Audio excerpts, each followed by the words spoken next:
എന്നാ കോപ്പാ ജോസേ, ഞാൻ എത്ര നേരം ഇവിടെ നിൽക്കാൻ തുടങ്ങിയിട്ട്? എൻ്റെ പൊന്നു സജി, ഞാനിത് കുടിച്ചിട്ടുണ്ടാക്കുന്നു അല്ലെങ്കിൽ മരത്തേന്ന് പറിക്കുന്നൊന്നല്ല. പെണ്ണുപിള്ള കാണാതെ എടുത്തു വെച്ചെടുത്തു കൊണ്ടുവരേണ്ട സാധനം. അവൻ്റെ ഒരു മറ്റടത്തെ ഇച്ചിരി വെള്ളം കൂട്ടി അടിക്കട പോയി.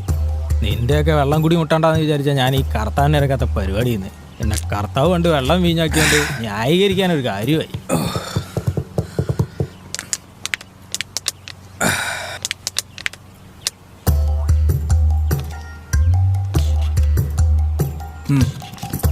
സജി, നീ ഡോക്ടറെ കാണിക്കാൻ പോയിട്ട് എന്നാടാ?